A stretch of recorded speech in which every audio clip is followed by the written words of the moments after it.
Halo, salam sehat teman-teman semua. Selamat hari Senin. Ini gue rekam hari siang, jam setengah satu lewat lah. Tanggal 28 Agustus tahun 2023 tentunya. Dan di edisi kali ini gue akan full bahas Liga Inggris atau English Premier League. Yang all around. Dan juga gue akan menitik beratkan pertandingan yang sangat seru di hari kedua atau hari Minggu kemarin. Yaitu antara Sheffield United dan juga City, di mana kita tahu semua City menang 2-1, dan juga comeback epic dari Liverpool di St James Park ya, menghadapi Newcastle, tim yang gue sangat senang menontonnya karena atraktif, di luar juga Brighton.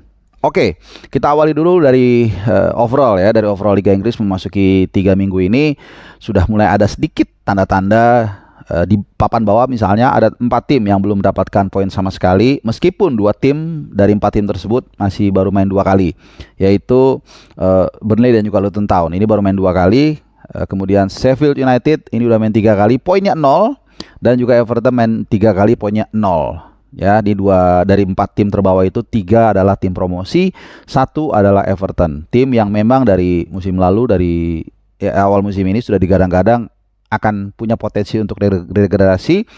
Sudah 2 musim terakhir mereka nyaris degradasi, tapi tahun ini sepertinya peringatan tersebut tidak digubris. Mereka tidak banyak melakukan perombakan dan perubahan. Ya, dengan materi yang pas-pasan kita lihat sekarang mereka ada di papan bawah, literally paling bawah, karena mereka sudah main 3 kali dan juga selisih golnya paling buruk ya, -6. Belum golin sama sekali bahkan. Nah, ini gue tambah ini, luar biasa ya, berarti ada masalah serius dari segala aspek. Oke, kita tinggalkan tim papan bawah, kita ke papan atas. Di luar City dan Liverpool gua akan bahas ya. Yang lumayan mengejutkan adalah West Ham juga, yang ini adalah salah satu start terbaik mereka sepanjang Premier League, sepanjang mereka dari Premier League.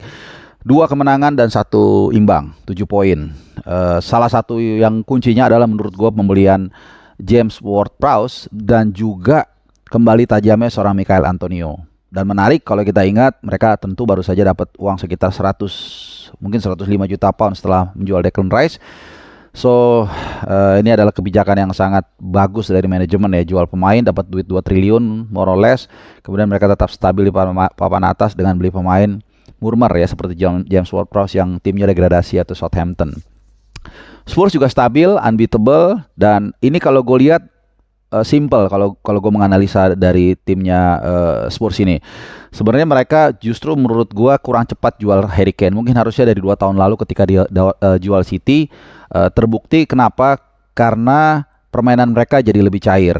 Ketika ada Kane, memang mereka sangat mengandalkan Kane. Memang tajam, tapi pertama kadang juga dia hektik, mungkin cedera, dan kedua yang berikutnya juga strateginya mudah dibaca lawan. Dan ini terbukti secara statistik. Kita lihat rataan atau distribusi golnya menjadi sangat-sangat cair. Ada 5 pemain yang mencetak gol dan semuanya 1 gol di Spurs dalam 3 pertandingan tersebut, yaitu Kulusevski, James Maddison yang baru dibeli dari Leicester, kemudian Christian Romero dari Tandukan, ini pemain lama asal Argentina, Pape Matar Sarr 1 gol, dan juga Emerson Royal. Pape Matar Sarr ini sangat luar biasa ya, karena pemain yang gak diperhitungkan tapi ternyata sudah mencetak 1 gol dan juga 1 assist. James Maddison tambah 2 assist. Jadi ini kasat mata maupun statistik menunjukkan bahwa ya kadang-kadang kita harus berani mengambil langkah untuk maju ke depan, walau mungkin kita harus keluar dari zona nyaman ya. Jual Harry Kane seperti kehilangan AS atau andalan, tapi ternyata selalu dunia mencari keseimbangan, dan sekarang mereka menjadi lebih cair dan ada di papan atas klasmen. Salah satu juga start terbaik Spurs selama di IPL. Yang berikutnya Arsenal. Nah, ini dia tim gue yang agak sedikit bosok kemarin ya. Sudah ketinggalan di menit-menit awal.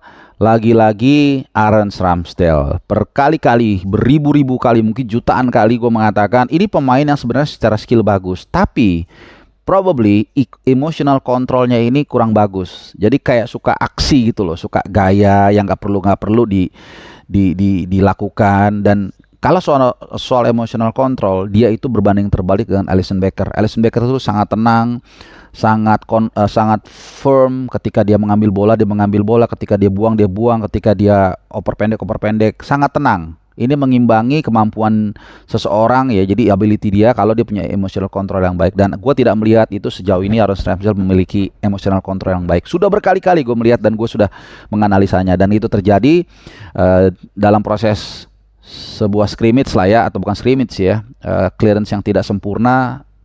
Bola memang salahnya Saka, memang ya, kerebut bola ke pemain Fulham. Nah, tapi Aaron Ramsdale tidak cepat untuk mundur menjaga area shooting atau target apa, shooting target. Pokoknya area shootingnya lah, sehingga akhirnya di lob sama Andreas Pereira dan satu gol di menit awal banget ya. Dan ini gol di menit awal ini nilainya tinggi ya, membuat mental juga agak terganggu, sehingga kita lihat begitu lama akhirnya Arsenal mampu mencetak mencari gol setelah otak-atik Fabio Vieira akhirnya menjadi pahlawan dengan 2 assist, satu yang menyebabkan penalti atau didapatkan penalti ya oleh Arsenal karena Fabio Vieira dijatuhkan dia intercept dari kiri, kemudian ya assist yang sangat luar biasa dari Eddie Nketiah, dari Fabio Vieira kepada Eddie Nketiah. Keren banget ini golnya. Dan ini yang gue mengatakan ternyata bukan tidak mungkin Fabio Vieira nanti akan dimainkan sebagai starter di laga berikutnya melawan Manchester United. Maybe 50-50 ya, karena lawan MU agak berat. Tapi siapa tahu, karena dia punya punya moral yang sedang naik luar biasa. Oke, itu jadi membuat akhirnya Arsenal agak tertahan di di peringkat kelima. Kemudian kita lanjut ke MU. Nah, kalau MU gue rasa udah banyak yang bahas. Yang jelas kalau gue bilang MU ini kemarin pertandingannya ya, dibilang beruntung juga ada, tapi dilihat dari kerja kerasnya juga ada, tapi tidak secara skema. Jadi mereka menang karena memang persisten, karena ngotot ya, karena ya bagus juga sebenarnya, nggak ada salahnya juga ya. Cuman nggak akan bisa performa atau tren seperti ini nggak akan bisa dipertahankan oleh tim yang hanya mengandalkan keototan ya. Mereka sebenarnya punya kemampuan, punya ability, tapi kalau nggak diramu dengan baik, maka ketika lawan tim-tim yang memang punya organisasi lebih baik seperti City mungkin atau mungkin Arsenal, ini akan sulit ya. Tapi it's okay anyway, win is still win. So congrats untuk MU sehingga sekarang masih di bawah sih ya kalau nggak salah ya. Oh, di peringkat 8 dengan 2 kali kemenangan. Not bad ya, not bad. Oke. Nah, last but not least, kita akan bahas hari Minggu pertandingan. Di dua-duanya gue juga kemudian baru nonton kemarin, jadi gue akan bahas terkait dengan City ya, City lawan Sheffield United. Sebenarnya ini seperti makan siang ya buat City seharusnya, tapi mereka baru dapat gol di 1 jam lebih 3 menit setelah sebelumnya ada penalti dari Haaland yang nggak masuk. Tapi ya against win is win, dan kemudian disamakan menit 85. Nah, ini yang menarik, menit 88 mereka mendapatkan match winner melalui Rodri. Buat kalian yang selalu setia nonton channel gua, berkali-kali gua mengatakan sejak gua ke Istanbul di final kemarin, gua udah ngelihat bagaimana gestur dari seorang Pep Guardiola ini sepertinya sangat memberikan ruang lebih buat Rodri. Ya, terlepas dari bukan hanya soal golnya di final ya, tapi juga memang ini orang punya kemampuan lebih dari yang seharusnya. Tapi itu tadi, memang posisi dia lebih dipentingkan untuk menjaga keseimbangan di belakang. Tapi yang pernah mungkin gue ceritakan dulu ya, mohon maaf kalau repetitif, gue bisa membayangkan di ruang ganti atau saat personal talk gitu ya, Guardiola mengatakan pada Rodri, bro, lu tuh bisa syuting, lu punya kemampuan syuting yang akurasi yang bagus dan juga power.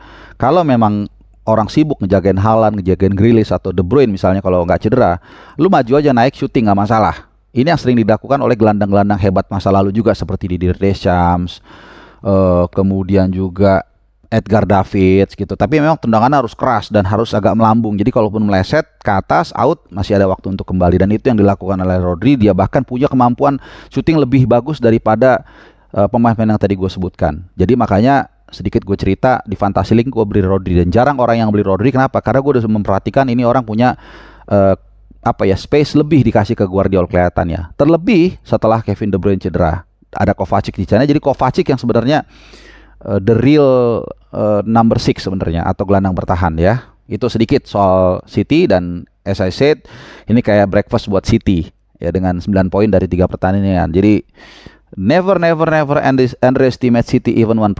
Arsenal harus super duper bekerja keras, dan gue nggak tahu ya, mungkin masih jauh, tapi kelihatannya sangat tidak mudah. Mungkin lebih sulit bahkan tahun ini untuk Arsenal bisa punya peluang seperti musim lalu ya, karena City pasti lebih alert terhadap Arsenal karena mereka ternyata terbukti punya potensi, terbukti juga dengan penjualan pemain udah nggak ada lagi arus dari City ke Arsenal. Mungkin Pep juga sadar bahaya nih dikasih pemain disuplai. Oke, very last but not least, kita akan bahas Liverpool. Luar biasa, appreciate yang sangat tinggi buat Babang Ipul. Karena apa? Karena memang mereka menunjukkan mentalitas yang sangat luar biasa di pertandingan kemarin.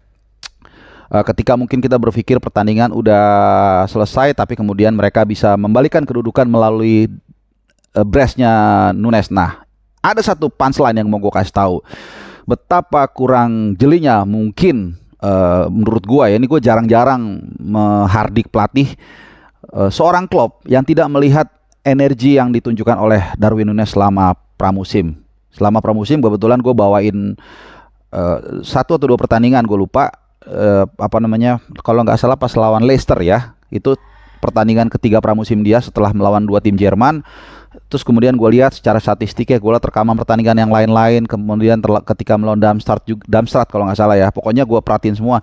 Darwin Nunes ini kelihatannya punya motivasi yang sangat besar untuk membayar lunas keflopannya musim lalu, sehingga di pramusim ini dia ngecun tuh sama sama si Salah ya.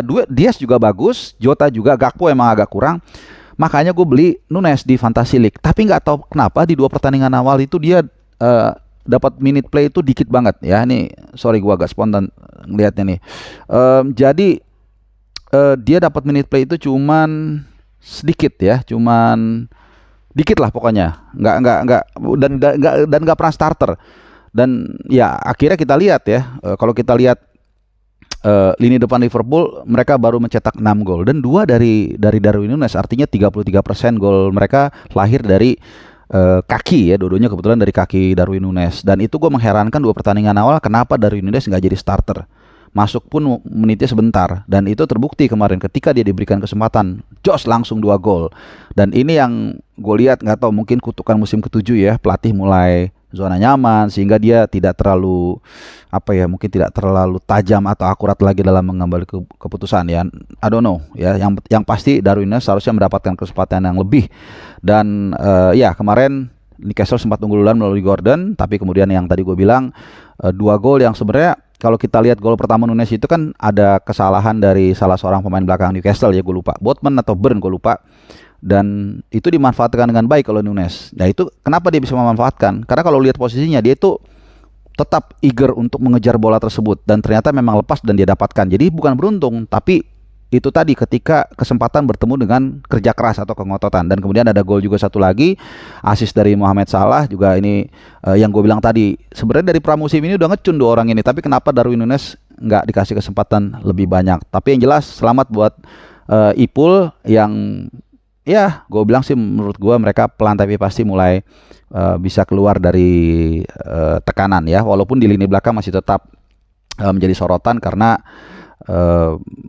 ya Van Dijk kartu merah juga ya. Ini pemain yang gue rasa akan sulit lagi bangkit ya setelah cedera melawan Everton beberapa tahun lalu. Kelihatannya dia tidak bisa kembali ke performa terbaiknya. Tapi ya tetaplah dia salah satu back terbaik di dunia. Untuk Liverpool gua rasa tetap menjadi pilihan utama. So anyway, win still win. Selamat buat Ipul, City dan juga tim-tim lain yang meraih kemenangan, dan semoga selamat berjuang kepada tim papan bawah yang masih belum mendapatkan poin. Terima kasih. Ciao.